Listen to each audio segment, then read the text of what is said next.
And now, the LSU Football Fix with Preston Guy, presented by TigerBait, starts now.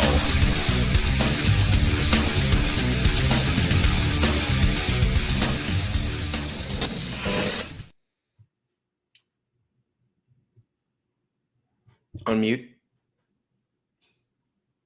And welcome now to your LSU Football Fix. I'm Preston Guy, host with you as always each and every Monday. Joined with me on each and every Monday is publisher at LSU Country of Sports Illustrated.com, Zack Nagy. Zack, what's up, man? We're here. I mean, it's the last one of the year. Last obviously. one. It's been fun. We've obviously had a good year. Yeah.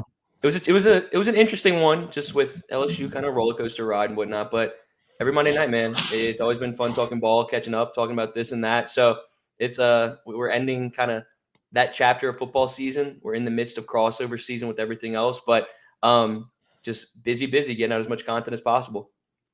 You know, guys, it is a little bittersweet. You know, I think me and Zack both enjoy a little bit of extra time with our families. You know, being a beat writer is not a career where you get a lot of extra time, especially when you sprinkle in extra stuff like this. And Zack does not just this, but a ton of radio shows and doing everything he can to promote his personal brand out there. And by the way, he does it all with almost little to no compensation, by the way, really just hustling to make a name for himself. So shout out to Zack for doing this show with me and all the shows that he does. You know, looking forward to a little bit of off time, you know, spending time with the toddler and all that good stuff. But, you know, we'll be around. We'll have spring practice where I always fill in for a spring practice or two with Mike. My Twitter is constantly active. You see the handle down there. I'll be doing a post-spring game show with Mike, and I will also be we'll probably do like a spring recap, and then before you know it, it'll be fall camp, and me and Zack will be right back here next fall doing our thing. Before we dive into our comments and rundown, I got to give a shout out to our sponsor who has made this possible for us once again this year, Celebrity Theaters. I appreciate them for being our title sponsor, guys. Really the best place to go catch a movie this offseason. Hey, look, it's offseason. You have more time to watch movies now, too. Y'all go out and go see them. Although, of course, we've got basketball and women's basketball and baseball, all that good stuff. But, you know, it's not football season. We all know that. So anyways, shout out Celebrity Theaters. Y'all make sure to go check them out. Remember, they're Louisiana's only locally owned and operated theater with locations in Baton Rouge and Ruston. Let's get to some comments, and then I will get to my rundown. When I seen the Greg Brooks could barely talk, I was heartbroken. Yeah, it's sad, and I think that this is the first time Greg Brooks has put a face to it. Of course, we have more comments here. Prayers for Greg Brooks. Hate to see what happened to him. And Preston, who is this new offensive analyst that's supposed to be coming in. We'll talk about all the analysts in a bit. There's actually quite a bit of analysts coming in. In fact, they just brought in Noah Joseph. They just announced him like an hour ago. So lots of news on that front. They're really stacking up on good analysts. But we'll talk more in depth about Greg Brooks. But first and foremost, I guess the most important thing is, I mean, you got to feel bad for Greg Brooks. I mean, none of this was his fault. And, you know, they'll debate if anybody else was at fault and figure all that out in the courts. But first and foremost, you hate to see that for a young man, especially a young man who's been on this show, by the way. He was kind enough to join me a couple years ago when he committed to LSU. Really liked the kid. Great player. Is what it is. It's a brutal situation. And just to kind of give my little 2 cents on it, I mean, we haven't seen much from him over the last couple of months, year plus, obviously. And to see that first kind of, I don't know, it was a tough watch. I can't lie. The best way to describe it would really just be just a tough watch. It was brutal, and you have to feel for him and his family and what's going on behind the scenes. Obviously, there's not much that you and I can really say just because of the ongoing kind of legal matter that's going on behind the scenes. But a brutal situation. You got to pray for Greg Brooks. And we've seen even Jaden Daniels continue to stay tight-knit with Greg and bring him to a game this year and whatnot. So there's a lot going on. I'll say it again, behind the scenes. And just got to pray for Greg. It's an unfortunate situation, and it was a tough watch. Certainly, I'll come back to that again. A really tough watch to see that today. Your heart just has to go out. Hit the like button, everybody. That's right. Hit like, beat Mike. Y'all know the situation. It's been the theme all year. I don't know. I actually haven't gone and checked the scoreboard and seen if we actually beat him or not. I do know there was a couple weeks we did the show and he didn't, so I guess that counts as a win. But if y'all could give me one win to end the season, oh yeah, I'll go out happy. Last show of the season, it's a bittersweet finale. Hit like, beat Mike. Dane Bergeron. Good evening, Preston. Loyal listener, man. Loyal listener. We got a lot of loyal listeners. We got Fire 3449 in here tonight. We got Big Stack Kelly, Dane Bergeron, and speaking of loyal listener, we got Look at Zack in the Roback. Dude, every week you're rocking some Roback, man. Look, all I'm gonna say is it's not me. My girlfriend's mom is the one who gets the Roback. I'm not spending big money on shirts. But I'm pretty decked out with it recently. Shout out Christmas and my birthday a couple months back. So got BFF decked out for life. Ooh, Fire 3449 got something that wasn't on the agenda for tonight. Did you see Jack Besh catch the walk-off touchdown pass in the Senior Bowl? Fire 3449, I absolutely saw that. What a great story. I feel like the Senior Bowl is not the game to get a lot of great stories out of it, but it's upperclassmen trying to put together. It's like the NFL Combine, but in a glorified football game. I'll say this: your cousin Jim Nagy over there has done really good work.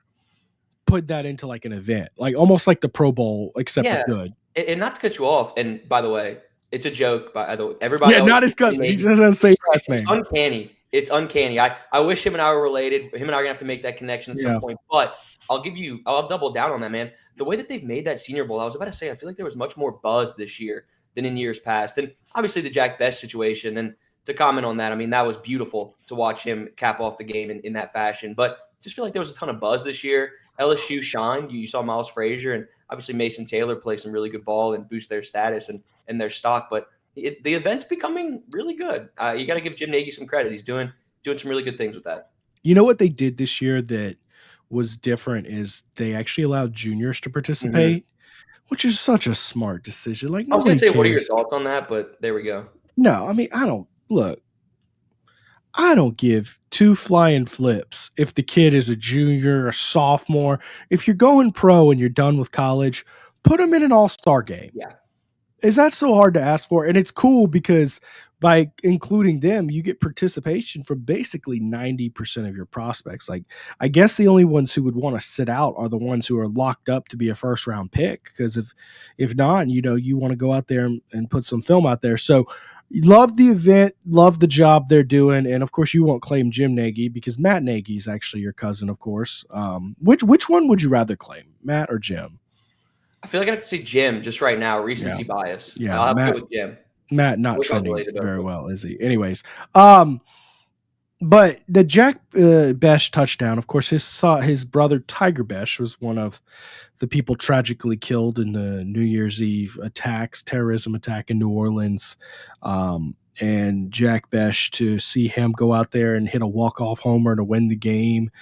Awesome for him. Of course, it's a former LSU Tiger, wore number 7 for his brother there, going to the NFL. I hope that this increases his draft stock and all that good stuff. I mean, awesome moment. I will say the clock operator, I think, gave him a little bit of an assist. Did they? I didn't. I only saw the highlights on social media. I wasn't watching it live. Unless, sometimes the clock they show like on the game isn't like official. You know what I mean?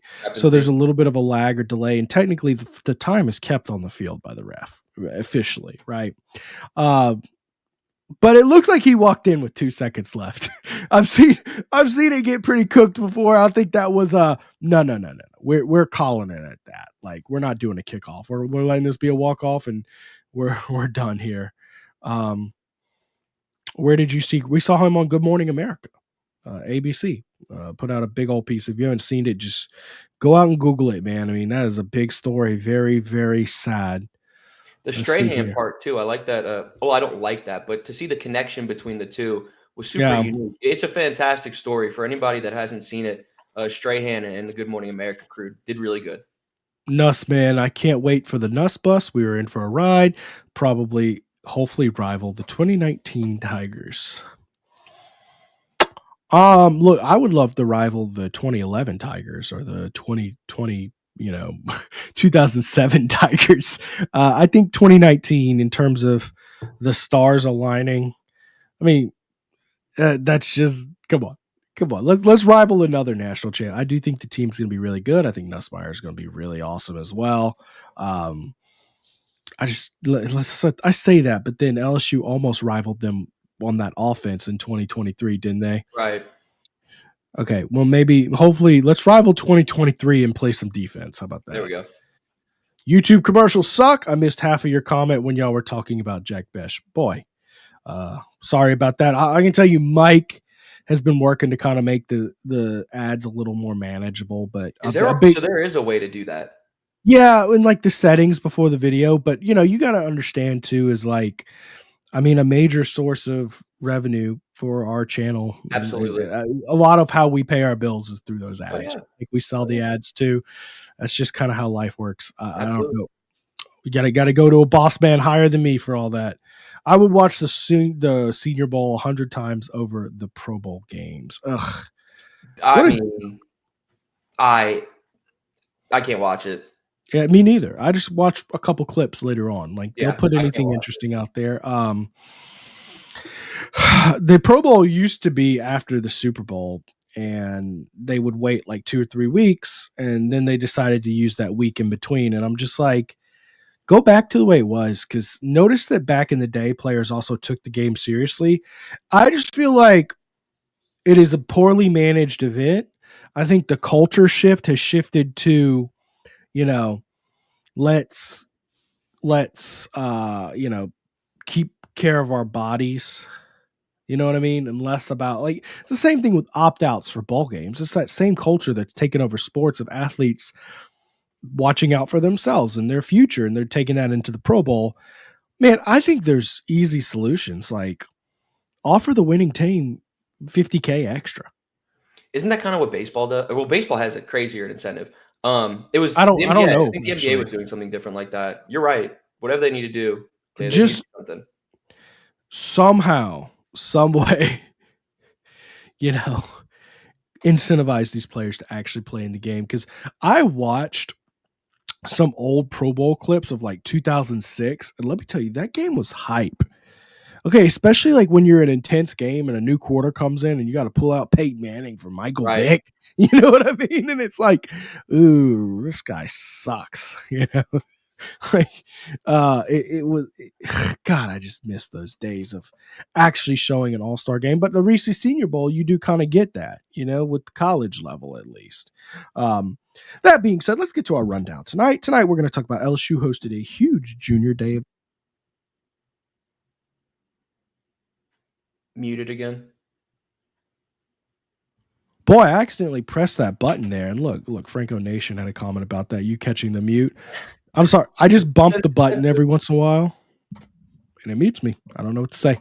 Anyways, junior day, spring gates. Jeraylin McCoy, a top 100 player out of Mississippi, decommits to LSU. And interestingly, one of our staff writers, Grant Shashery, had a story on him with a very flamboyant quote for him and positive for LSU, and then to come out and decommit a couple days later. We'll talk about that.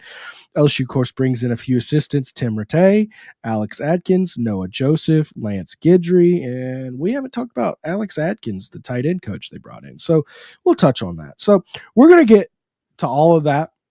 Before I dive too deep in, let's go ahead and knock out our first ad break. If any of those topics intrigued you, leave a comment, ask about it, and I'll touch on it first. But before we go too far deep into this, let's talk about Struby's, y'all. Struby's is awesome place to go out and get your fancy dining food, but moderately priced, of course. All TigerBait live shows are proudly brought to you this football season and next, by the way, by Struby's Seafood and Steaks. Located at 107 3rd Street in downtown Baton Rouge, Struby's prides itself on providing a 5-star dining experience for a reasonable price. Struby's is locally owned with ownership in the building daily, taking a level of pride in its food and service you're just not going to see from any corporate establishment. Struby's features a full menu of specialty meats, including USDA prime Black Angus steaks, 100% certified Wagyu New York strip. For those looking for something outside of red meat, they offer items such as the dry-aged pork chop, black truffle lobster pasta, redfish, and plenty more. Book your reservation online at strubys.com. And of course, guys, y'all know Celebrity Theaters is the title sponsor of this show, making everything we do possible. Remember, they're locally owned and operating, meaning you're guaranteed to see a clean facility, better pricing, superior customer service, state-of-the-art technology. The Baton Rouge location has an invigorating arcade featuring over 50 games, making it the largest in town, a bar featuring wine, beer, frozen drinks, oversized leather reclining seats, a 3D sound system at their Dolby Atmos 3D theater. Of course, they've got their weekly promotions you can go check out, including Senior Savings Day, Bargain Tuesday, College Night, and Thirsty Thursday at the Baton Rouge location. Let's see here.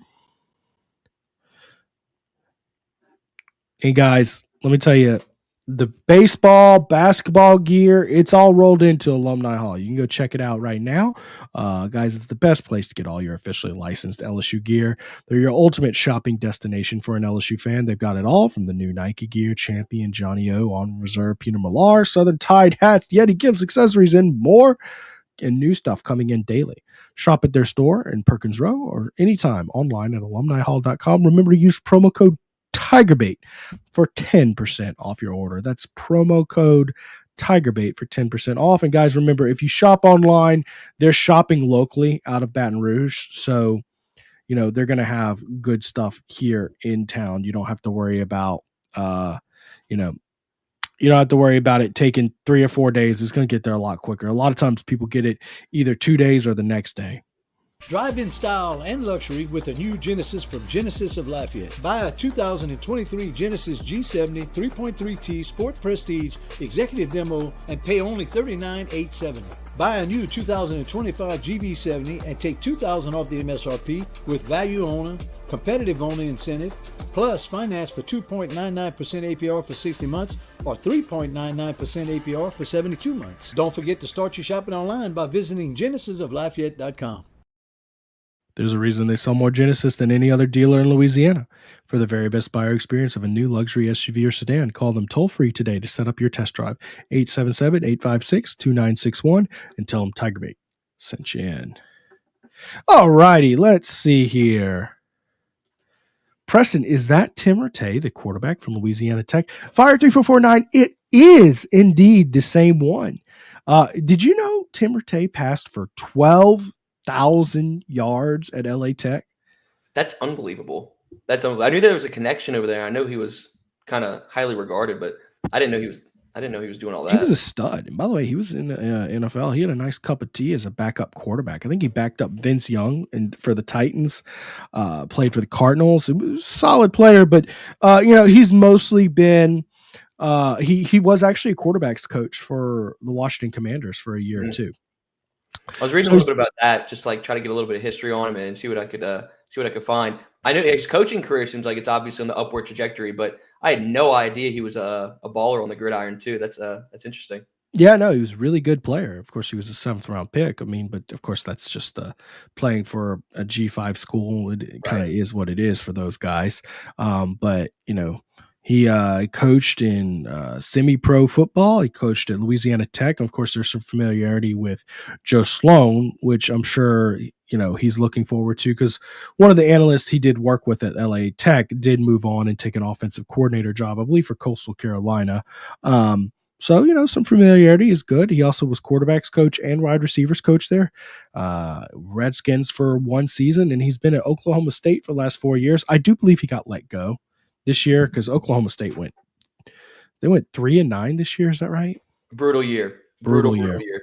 Yeah. So of course heads are going to roll anytime that happens. And it's not going to be Gundy's head rolling because, I mean, he's the best coach in their history. It's just a rough year. So anyways, point being, we're not talking about an on-field coach. We're talking about an analyst. That's a really good hire.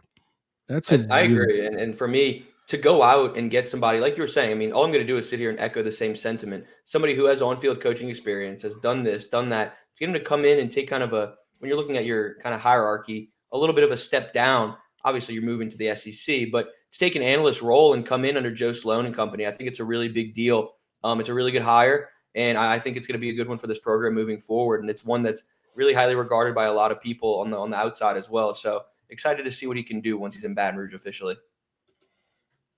Topic I'm interested in. Why do you keep hitting the mute button? Okay, look, if I move my finger, I'm gonna move your comp down so you can see the mic. Now watch.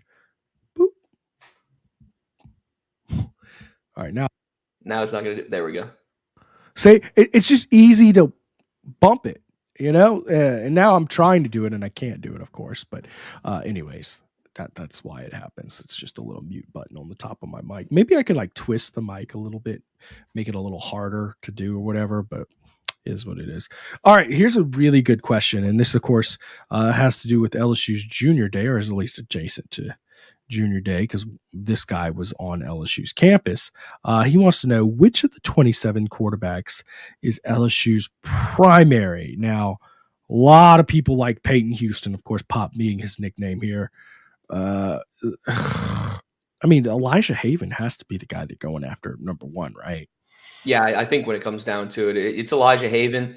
He's the big-time name. He's the number one player in the country for a reason. He's physically looking the part. His numbers jump off the page. He was Max Prep Sophomore Player of the Year. I mean, you can go on and on about the accolades that he's kind of provided so far in his short high school career. I mean, Elijah Haven's the real deal.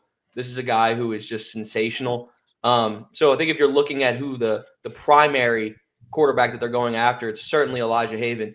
But don't sleep on a guy like Peyton Houston either. This is a guy who's putting up tremendous numbers with Evangel. I'm not going to put the comparison there just because it's unfair, but definitely a Kyler Murray type of player. Sure. I mean, Kyler Murray is one of the most kind of highly decorated high school players ever, and doing his thing in the NFL as well. But Peyton Houston is short. He's 6 feet tall. No one's knocking him. He's a shorter player right now, and hopefully he grows a little bit more, but he's shorter, but he does everything so well on the field despite his height. I love the saying heart over height. This is a guy who is sensational. Over 5,000 all-purpose yards, 45 touchdowns on the year. I mean, Peyton Houston's sensational. So when you're looking at guys that LSU's going to go after, Peyton Houston's going to be at the top of the list as well, just like Georgia and Florida and all these other schools. There's a reason why he's so highly regarded. The height thing, I'm not blinking at it at all. I think he's a super player, and the next 2 years at the high school level are going to be really fun to watch. I'll go ahead and say this. If he was 6'3", he'd be the number one player in the country in all likelihood. It's fair. Just the productivity that he has on the field for Evangel, who plays in I'll keep it PG, not a weak division. He's doing it. I mean, he's a fantastic player. So I'm really high on Peyton Houston. I love what this kid can do on the field, man. He is sensational. That being said, I am concerned about the 5'10" thing. I don't know. I've probably been 6 feet. I gave him a couple. No, right. He's probably legitimately 5'10", guys. Oh, yeah. They list him at 5'11", and I know enough about high school rosters to know, like, okay, those books are cooked. He's probably 5'10" and a half. Okay. Anyways, point being here, I am a bit of a purist when it comes to quarterback evaluation. I particularly the NFL level, less so the college level, but I do think height is one of those things that legitimately matters. And yes, there's Kyler Murray's and there's Young's. There's only so many outliers that you can pick from, right? Like, but you're spot on. It's like saying, stars don't matter. It's like, okay, there's a few outliers that break through the mold, but for the most part, there's a reason scouts for decades have looked for, 6'2" and taller for quarterback, because they like taller guys. Anyways, if you're looking for a taller quarterback, look at Garrett Nussmeier's brother. I mean, I was about to say, hey, Colton Nussmeier's also there. Yeah, 6'3", 6'4" already. I mean, lefty, top 5 quarterback in the country. So Colton Nussmeier, I mean, he's got the LSU offer already. We'll see if Garrett's in his ear in that 2027 class. But that class is loaded, and Joe Sloan is already kind of turning up the heat on a couple of guys. And that goes for Colton, Elijah, and Peyton Houston as well. Ziegler, I believe, is another one too. 2027 class is loaded. You got a slew of guys that are getting some big time looks from LSU. Ahmad Hudson, by the way. I said Houston. Hudson, number 1 tight end in the country. I mean, Jaden Miles, the running back out of U-High. Is it U-High? Yeah. Catholic. Catholic High. I'm sorry. That's right. Catholic High. Freak of nature, that kid is. Anyways, lots of specimen, by the way, sorry to cut you off, but no. Oh my Lord. What a specimen. That dude, I know. I mean, he's what, 6'1", 6'2", 205. He's a sophomore. Well, man, hold up. You don't want to get in trouble quoting heights and weights again now. Dude, I know. I saw that. And you know what? I'll give him credit. It is what it is. Jabari we were talking about it, and I was like, Jabari Mack is who we're talking about, by the way, the very highly rated receiver. Yeah, he got me this time.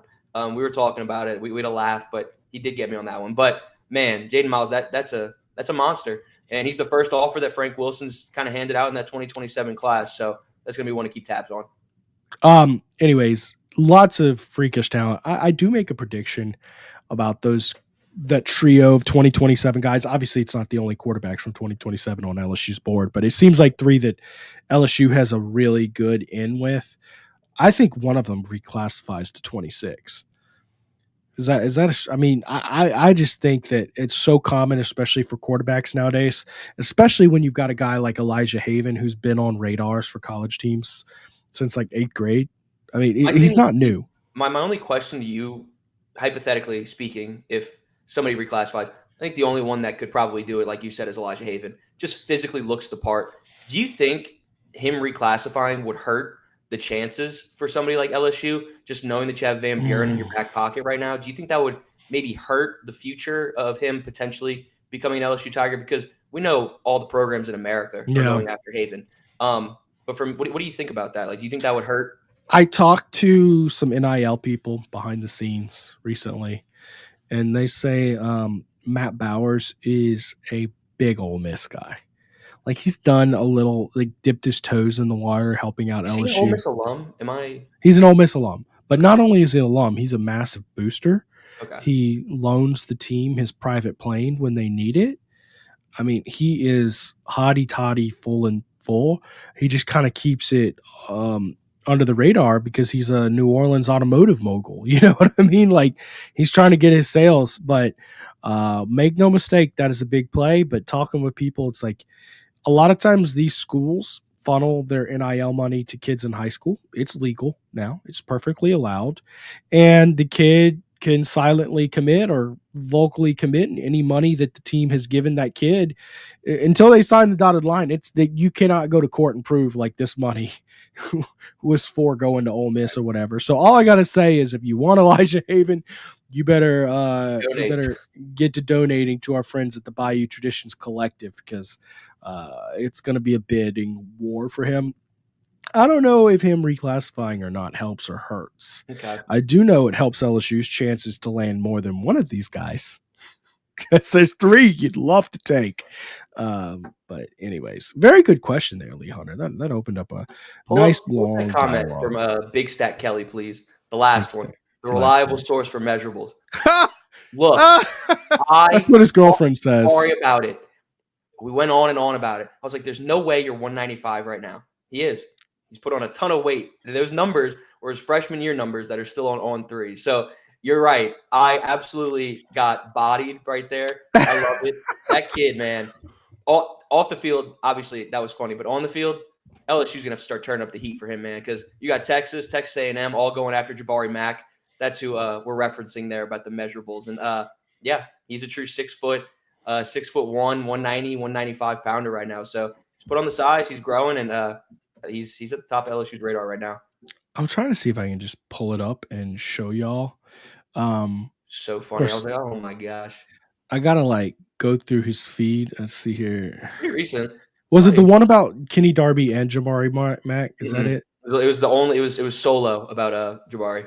Oh, it was solo Jabari. Okay, Mm-hmm. Let's see here. Sloan retweeted it too. I was like, oh my god, what are we doing? And Sloan retweeted it. Oh man. Oh no. Let's see here. Number 1 safety. Okay. Tehran Mancha. Jabari Mack. Okay, here we go. Yeah. All right. I'm gonna put it on screen just because we've been talking about it for so long. I know I feel bad. I almost feel like I'm not giving enough kind of Right. All right. So, anyways, here's a tweet. This is a typical Nagy tweet. Picture, tag the people. Here's a little summary of what's going on and why it's a big deal. Of course, he labels Jabari Mack, number one receiver in Louisiana, 6'1", 170. By the way, he rounded up a pound, just so we're clear. The profile had him listed. Profile said 169. I thought I was doing him a favor. I thought I was doing the right thing, but Mike, hey, at least he didn't ratio you. But then the man himself comes in, 6'1", 195. Yep. You're lucky you didn't get ratioed into oblivion. That's all I'm gonna say. Hey, he could have. Trust me, he could have done much worse to me. So kudos to Jabari. He's put on a ton of size. There's a reason why he's the number one receiver in the state. Tremendous ball player. He's been at Texas already this offseason, checking out the Longhorns. Was back in Baton Rouge for Junior Day on Saturday. Preston and I will talk a little bit more about Junior Day, of course, but to get him back on campus was a big deal. And shout out to the 6', 6'1", 195 pounder because he's getting big. Pull up the advertise. I've never heard anybody tell me to pull up an ad before, but I'll briefly touch. Bayou Traditions Collective. Y'all check them out, BayouTraditionsCollective.com. And you can make a donation to our friends there at the Bayou Traditions Collective. You can set up recurring monthly payments and you can pick the fund you want to go to. Anyways, let's see here.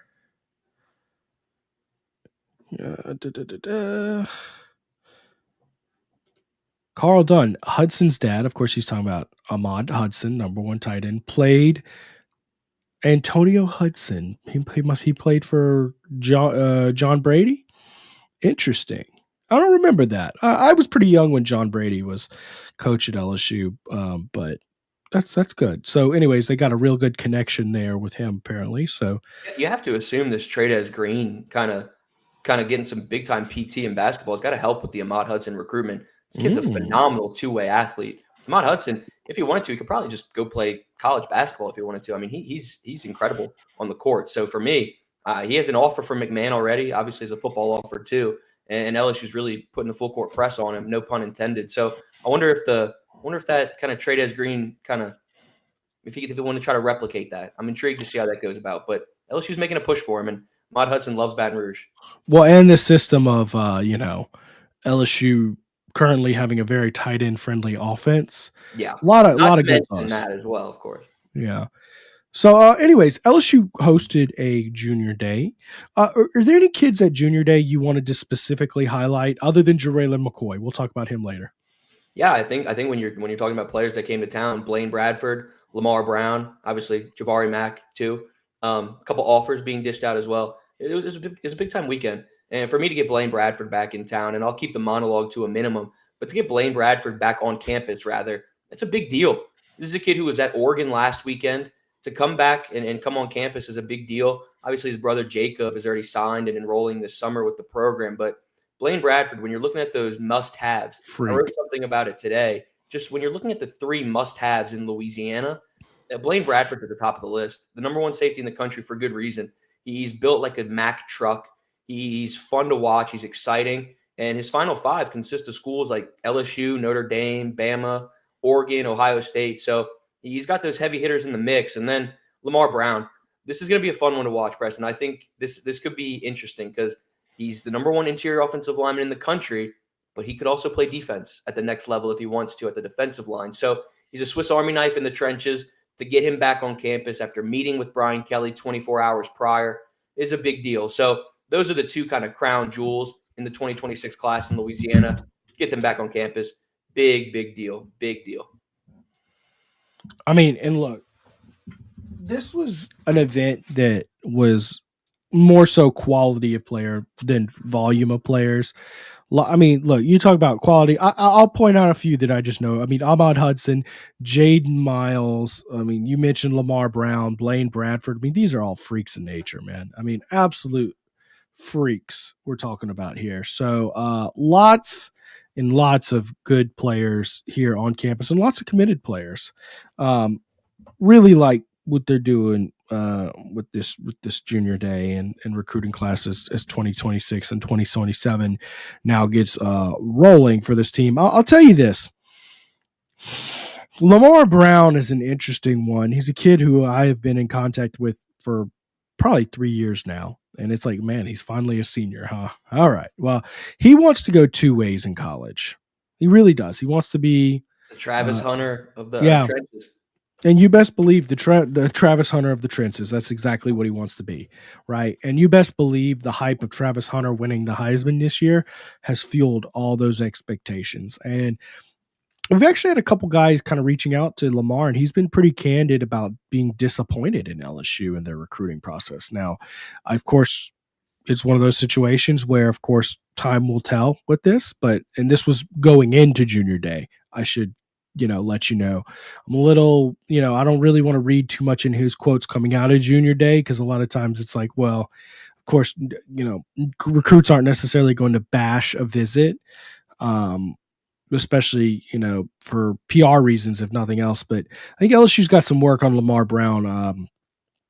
They gotta work on getting him back in good graces, but plenty of good players. By the way, if you want to see the complete list of guys who were at Junior Day, you can go check it out at TigerBait.com.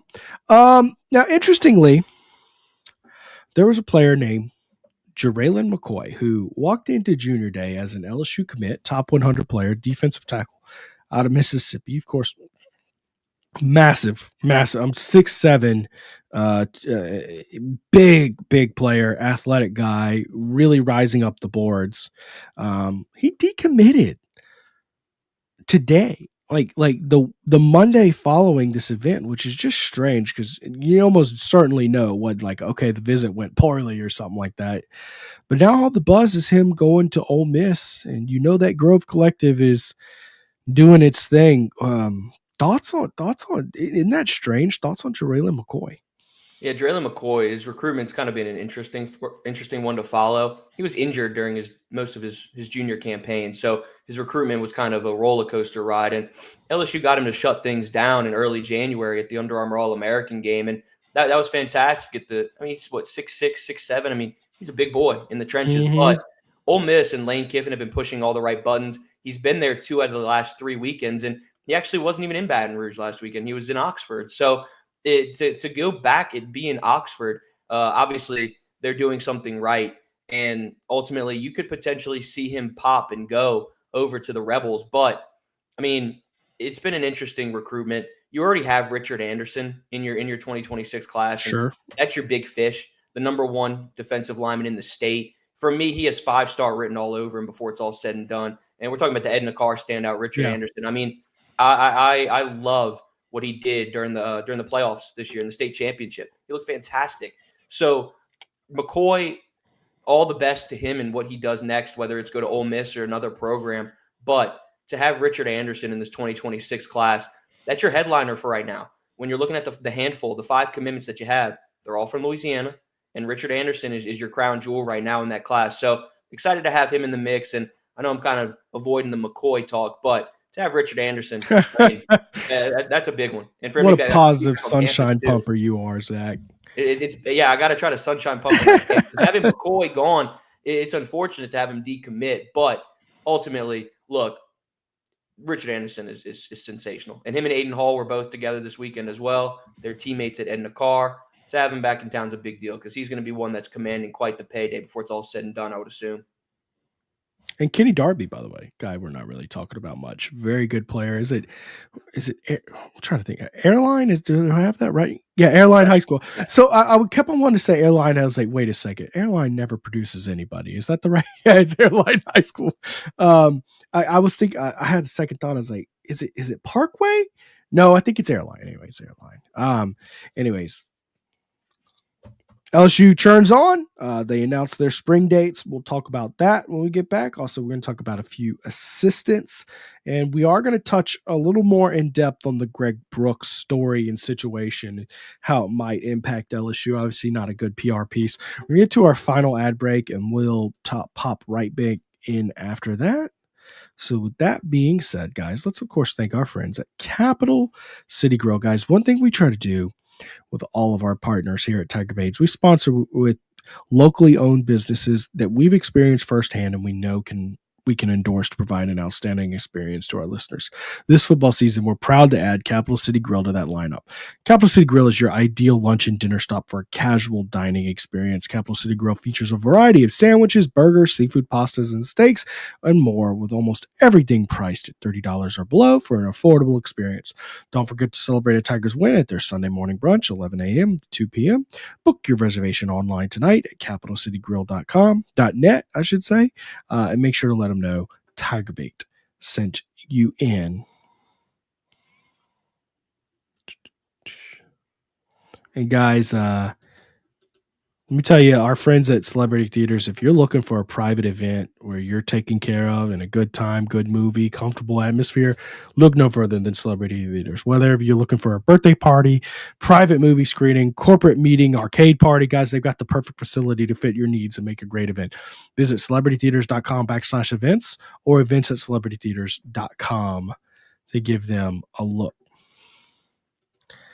Guys, one of the sponsors I'm super excited to have this year is the new official electrical company of TigerBait.com. These are the guys who wired the lights, the new lights in Tiger Stadium. They have done work on the Superdome in New Orleans. Last time the lights went out for the Super Bowl, fingers crossed that doesn't happen again, they were the guys who went to go in and fix it for Beyonce's show. What was that, 12 years ago now, I guess. So, Dykes Electrical is the official electrical company of TigerBait.com. No matter how big or how small your electrical needs may be, Dykes is wired for success. And guys, I think this should be their unofficial official slogan. If you're not sure if you have any electrical needs around your house, ask your wife. 100% success rate. She'll find something that a handyman can come out and fix. Need a brand new 10-story office building? We can wire that. 200,000 square foot warehouse you need built? We can wire that. Expanding your existing commercial building? You bet. We can wire that. Changing out a breaker, whole electrical panel, or just a receptacle in your home or office? We can wire that. Upgrading the old lighting in your home or office? Guess what, guys? We can wire that. Give them a call toll free today at the number on your screen, 215-225-216-9180 for a free estimate on your project. Make sure to let them know that TigerBait sent you in. Alrighty.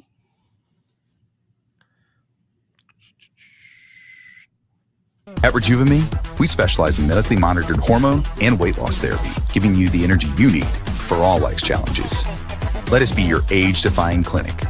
Restore me, refuel me, Rejuvame. RejuvameMedical.com. Looking to rejuvenate your health? Try Rejuvame Medical. Their expert team offers GLP-1 medications for weight loss and wellness. Feel your best with Rejuvame. Visit RejuvameMedical.com. Alrighty. Let's dive right back into it. LSU announced their spring game and spring dates. Probably nothing too crazy. They're going to start practicing March 8th. With their spring game on April 12th and their pro day March 26th.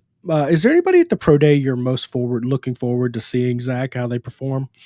I mean, I'd love to see Mason Taylor again, just because I love Mason. I think he's such a phenomenal player, but not too many jump off the page to me. Savion Jones would be one. We could see how his times go. That could be one for me. See if Miles Frazier even wants to take kind of a big-time participant in it after his sensational Senior Bowl showing. So not too many that are really jumping off the page for me right now.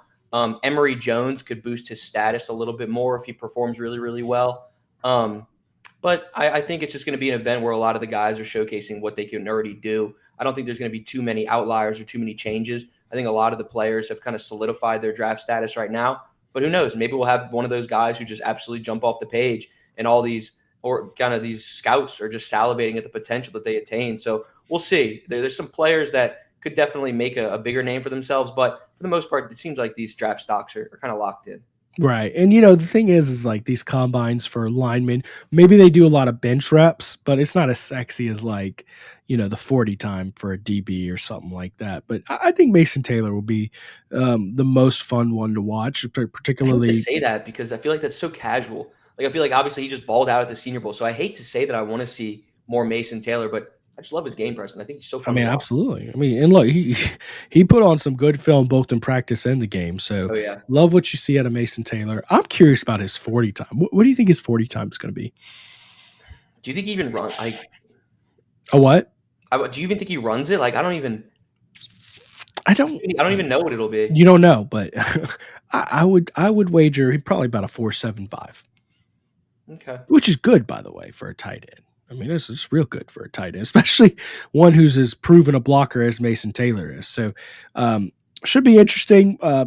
More or less same formula they've been sticking with these spring practices. You know, they get 5 in their first week, then 3, take a break for, I guess that's Easter or whatever, and then get back with your 3 and then the spring game. So we'll definitely be all out there. Hopefully they give us plenty of media access. You know, Brian Kelly's been the most media access friendly of any coach LSU's ever had that I've been aware of. I don't know what it was before Saban, but the 3 coaches before him had it mostly shut down.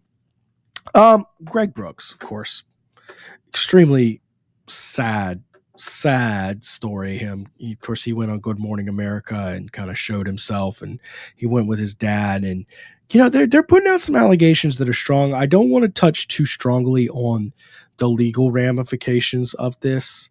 Because that's not what I cover. I'm not a legal expert. I don't want to say anything to mislead or anything like that. There are people who will just go straight on, head on into that conversation. I like to kind of dip my toes in legal affairs. But, you know, one of the things that they said was Brian Kelly hasn't reached out to Greg Brooks in over a year.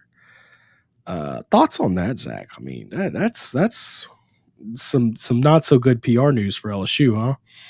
Yeah, look, if they said it, maybe it's true, maybe it's not, who knows? Obviously not good PR to have. I know that there were videos kind of right when everything started to go down in 2023 of Brian Kelly being in the hospital with Greg and whatnot. I think he might have even been with Ryan Clark, if I remember. Yeah. Don't quote me on that. I could be wrong, but I think Ryan Clark did visit him for sure. Yeah, I remember from the jump he was there and they were going through all that. But who knows? Maybe once the lawsuit and everything started to trickle in, Brian Kelly was advised maybe not to go and see him in person and whatnot. So behind the scenes, there's so many moving parts there. Nonetheless, not the best PR in the world for Brian Kelly. Right. But we won't know what's true and what's not until things kind of take a step forward and they continue to ramp up the legal process. But just an unfortunate situation. Greg Brooks was such a fun player to watch, a Louisiana superstar, just a player who really beat the odds and did some really good ball in high school, carried that to the college game, and then the unfortunate situation. So again, I said it at the beginning of the show and I'll double down on it again. Just absolutely prayers up to Greg Brooks. So I don't want to touch on what he's alleging about the medical malpractice, and I don't understand it. Just being fully honest, I'm not a medical professional and I don't pretend to. But I will tell you what he said about Brian Kelly and how this sounds. Throughout Brooks' cancer journey and recovery from surgery, Brooks Sr., his father, claims family has not heard from the coaching staff since October of 2023, shortly after the diagnosis, which I believe the diagnosis was like September. So we're basically talking about like the next month after. Specifically, Brian Kelly, his dad says, my son almost lost his life. Coach, where are you? Forget about football. Pick up the phone and say you love the kid, man. Eek, if that's true, you know, Brian Kelly already has a lot of branding issues, some likability issues nationally out there. This just does not sit well with that at all. You do have to speculate if this is more of like a lawyer legal play or not. LSU did start a fundraiser for him, a victory fund. They put out some nice comments. Brian Kelly gave a couple updates and press conferences. I'm pretty sure that we're after October 2023. So I have a lot of thoughts, but I do know it's a bad look for LSU. Any way you slice it or dice it. And more importantly, I feel awful for Greg Brooks, but I don't know how you handle that if you're LSU's PR team. I really don't. I don't either. And that's why the whole subject as a whole is why you're going to like see me kind of tiptoe around it, just because it's such an unfortunate situation. And there's so many things happening behind the scenes that a lot of people, including myself, have no idea about. So until all the facts come to light, we'll see what happens there. But the only thing that I can say is to pray for his health, because that video that was gut wrenching to see. I mean, I just know that you, me, anybody in the media has had the chance to talk to Greg, and he's such a fun player to talk to, a fun guy to talk to. And to see him have the inability to really communicate with others was, tough watch. I said it at the beginning. I'll double down on tough watch. Prayers up to Greg Brooks once again.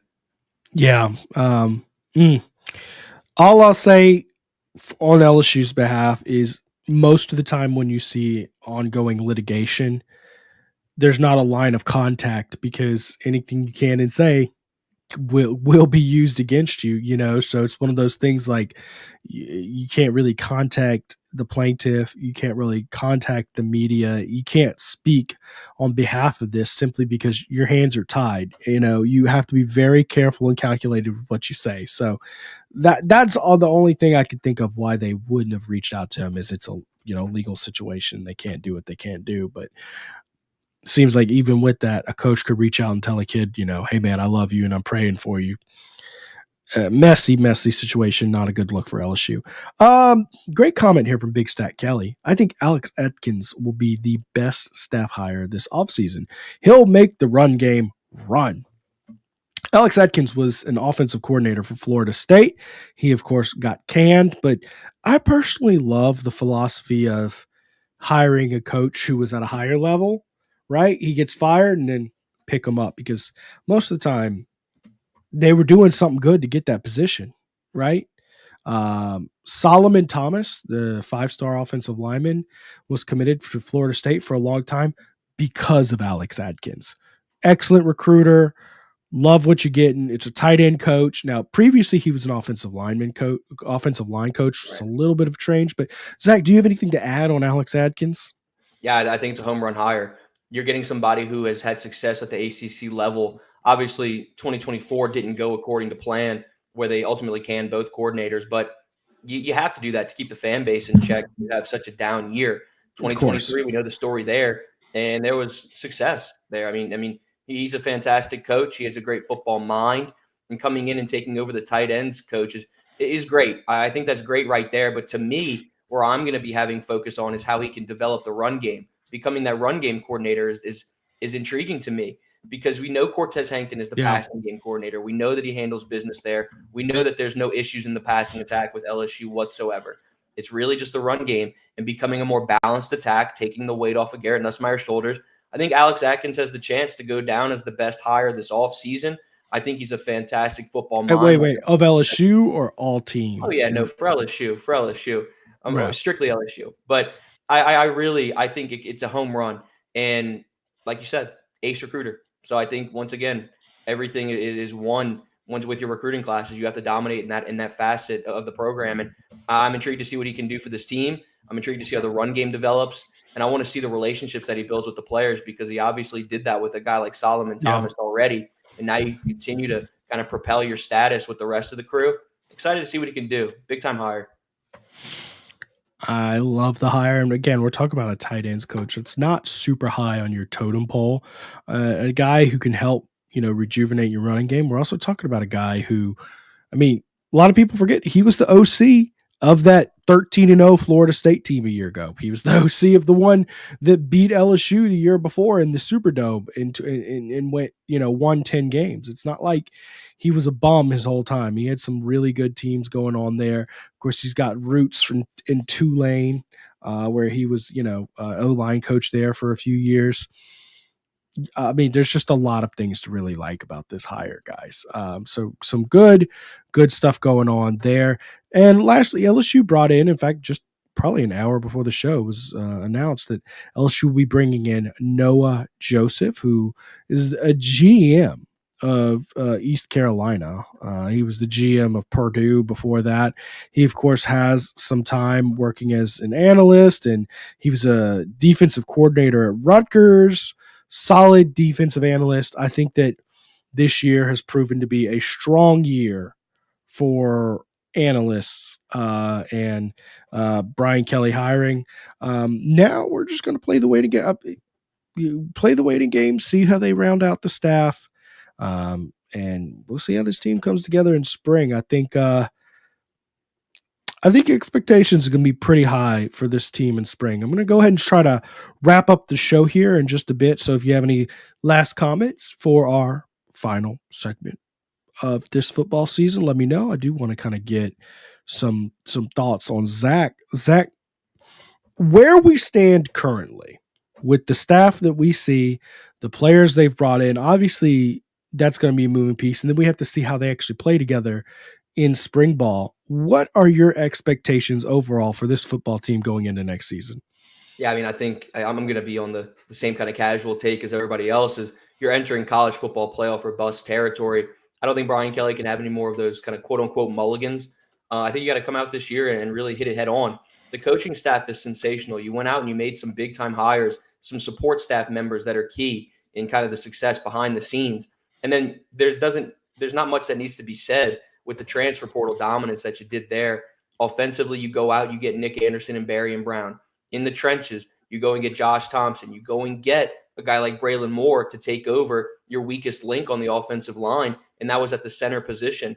Flip to the other side of the ball. You went and dominated with your edge rushers with Patrick Payton, Jack Piber, and Jamari Butler. And then for me in the secondary, I think is where you're going to have your biggest improvement, and that goes without saying.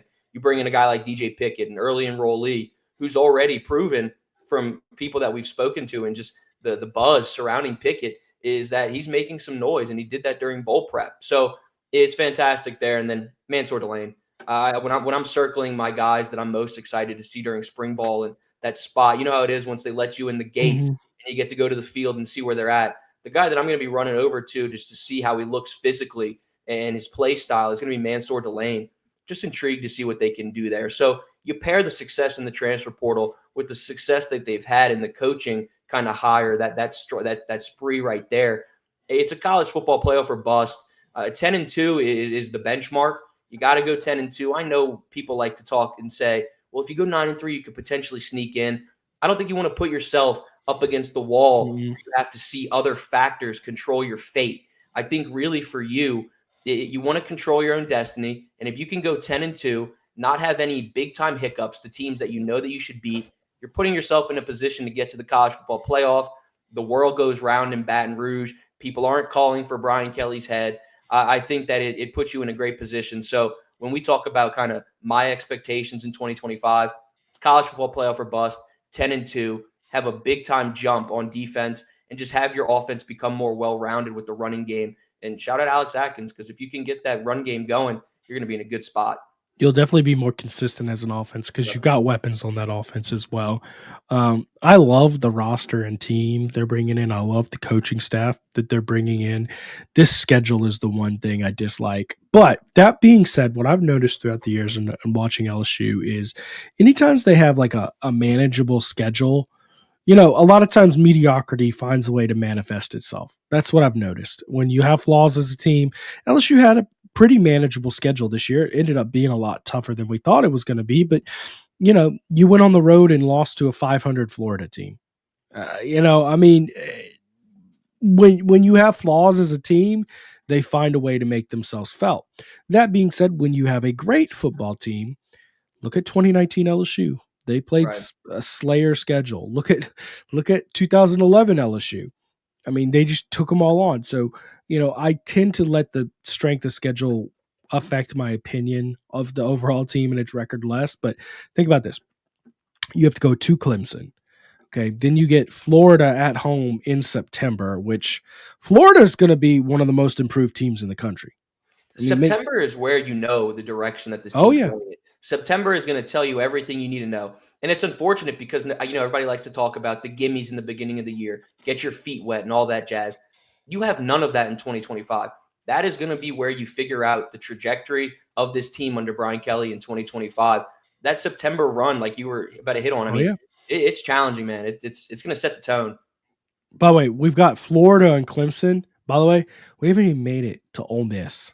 Correct. That's also in September. Mm-hmm. Oh, and by the way, you have two Rena wins in September as well, Southeastern and Louisiana Tech. Man, I just that is a whew. I mean, it is possible you walk out of September 2-3 if you're not a good football team. That's very possible because you're talking about good teams. And by the way, not like it's going to get any easier. South Carolina, October 11th. You get a bye, and then South Carolina, Lenora Sellers is back. People love what their coach is doing over there, Beamer. Okay. Then you got to go to Vanderbilt, which of course is not a tough place to play or anything, but Diego Pavia, he's going to be back. That's a tough Vanderbilt team, and they should be tough again next year, if not better next year. Texas A&M, Bama, Arkansas, and then Oklahoma. I mean, I'll say this, it probably is the easiest November you've had in a long time as an LSU, but because, Novembers at LSU have just been brutal. And the good news is Bama, I don't think is going to be as good next year as they were this year. The word is they're going to start a true freshman quarterback, right? Keelan Russell. Good. They've got Simpson, whatever in their back. Ty Simpson, yeah. But I'd love to see Keelan Russell get some run. I mean, that's a fun player to watch. Obviously, cored up at Duncanville. I mean, goes without saying. But if they start a true freshman, obviously some learning curves there as well. Sure. It has the chance to be an exciting year for this team. I'm really intrigued with what can happen. I think there's some potential. My expectations are, I think that Brian Kelly's built a great coaching staff, and I think that he's built a great roster. I still think this team wins 10 games of that schedule.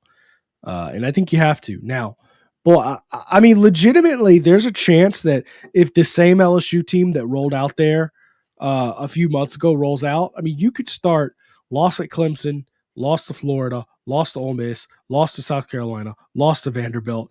You might look up and halfway through the season, you're 2-4 or worse. That's just playing in the SEC. There's no mediocrity. And Scarborough was the one who really brought that to my attention last year, is just the parity within the conference, is that everybody, at any game you go into, there's a chance that you could lose if you don't bring your A game. Obviously, the Clemson game's an outlier. You bring back Cade Klubnik, who I enjoy watching him play ball. I think him and Nussmeier are two of the top returnees coming back, and it's just fun getting the chance to see both of them play against each other in week one. But there's parity in the SEC. If you don't bring your A game, you're screwed.